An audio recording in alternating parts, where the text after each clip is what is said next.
welcome back to my channel. I am back to share with you guys the tutorial of my bag in a box, but we are going to use an 8.5 by 11 sheet of paper. So this is the size comparison between the original using the 12 by 12 paper, and then this cutie patootie is using the 8.5 by 11. Now for the dimensions, the width of the 8.5 by 11 sheet of paper is just about 1/4 of an inch smaller than the 12 by 12. Now, as you can see, the height difference is pretty significant, but it is so cute. And I know not everybody has 12 by 12 paper, so I thought I would go ahead and share this one because I did come up with the measurements. So let's get started. So I'll go over the tools that you need. You will need a corner rounder. Like I said before, I'm going to be using the 1/2 inch. And if any of these directions are unclear, make sure to go back and watch my other tutorial using the 12 by 12 paper. I will have more tips and tricks on that video. I'm going to just stick to the basics and try to get this tutorial done pretty quickly. You will need a bone folder, and I don't know if I mentioned a scoreboard, but you will need some sort of scoreboard and a pair of scissors and some sort of adhesive. Today I think I'm going to be using my art glitter glue.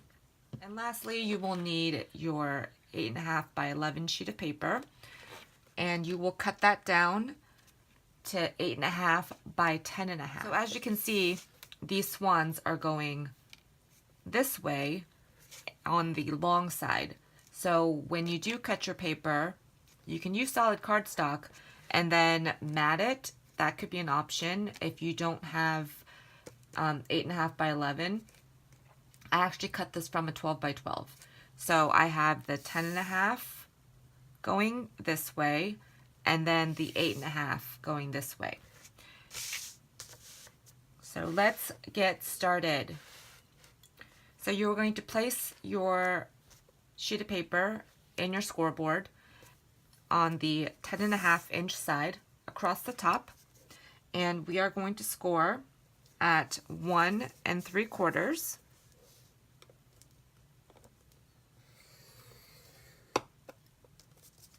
at 5,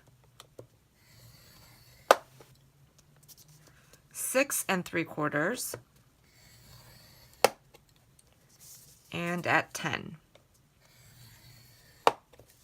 So just like before, this side with the 1/2 inch strip is going to be our closure. Now go ahead and rotate your paper. So now the 8.5 inch side is up at the top, and we are going to score this at 1 3/8. And if you're unfamiliar of how to do eighths, basically this scoreboard's pretty easy because each one of these blue lines indicates an eighth. So since we're doing 3, we are just going to count over 3 of these notches. So 1, 2, 3, and that is where your 3/8 is. And an easier way to remember is that 3/8 is the notch right before 1.5, and 5/8 is the notch right after 1/2. So I hope maybe that will help somebody. So like I said, we're going to rotate the paper. We're going to start scoring at 1 3/8, and then at 3 3/8. So here's 3, 1, 2, 3, 4 5/8. So 1, 2, 3, 4, 5. And then 6 7/8. And the 7/8 is the notch right before the 7. Can you guys see that? So that blue line right before the 7.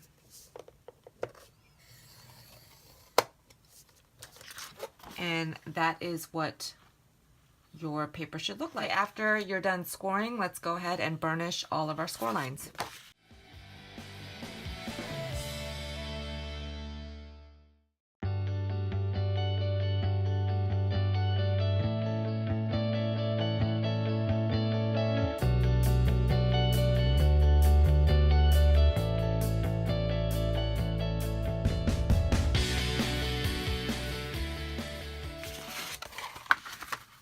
After we have burnished all of our score lines, let's go ahead and do some cutting. So just like before, we are going to cut this small rectangle at the very bottom right, as well as this top one. And remember to notch into those rectangles when you're removing them. So there's the one at the bottom.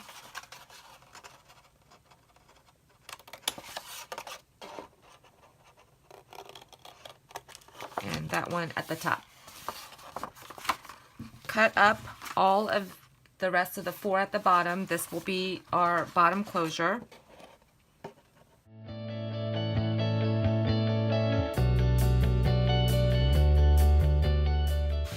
And we are going to remove these 3 rectangles up at the top, leaving this first one because that will be our front flap that we tuck into the bag.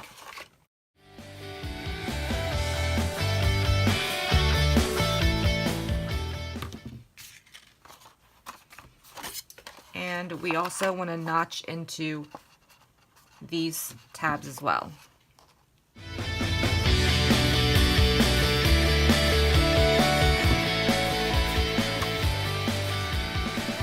Okay, so that is what your paper should look like. I'm going to go ahead and round my corners for my bag closure.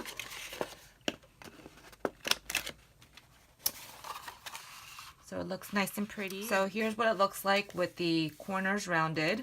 It's actually very functional too, just because when you have pointy corners, it's very difficult to tuck that into the bag when we're done assembling it. Alrighty, so again, on the second score line, we are going to do a mountain fold. Maybe it'll be easier if I do it this way. So on the second, if you have it laid out with the wrong side facing up, on the second score line, we're going to do a mountain fold. And then on the next score line, we're going to do a valley fold. Make sure to burnish that. And before we turn it over, go ahead and adhere this tab onto this bottom tab with a little bit of adhesive.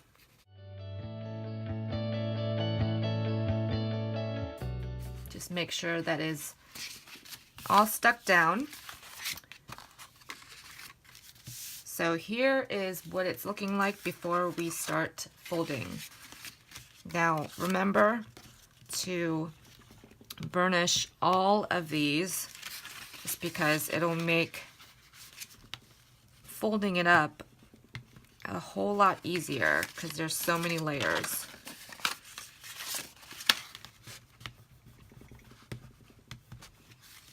Okay.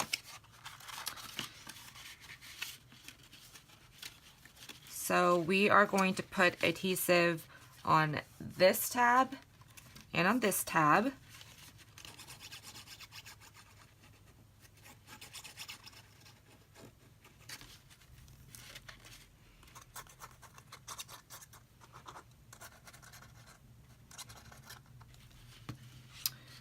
And then bring that other edge back up. We are going to line that one up. And sometimes it's easier to do both of them kind of at the same time.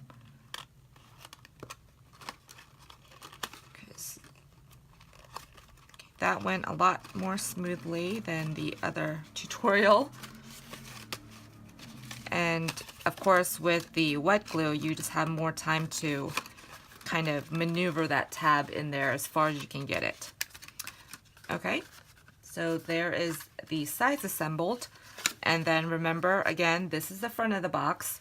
So what you want to do is take your side flaps, fold them down, take the back flap, fold it forward, and then this one is going to fold back. And that way you will have a clean looking box on the front.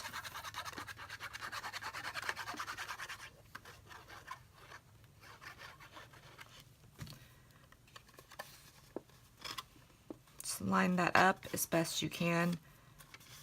Just like the other one, you will have a little bit of a gap, but that is totally fine because there's so many layers down there. I'm going to take my bone folder, make sure that glue is spread out and stuck down, and then the last thing to do is go ahead and pinch the sides in just like before. Meet the front to the back, and then tuck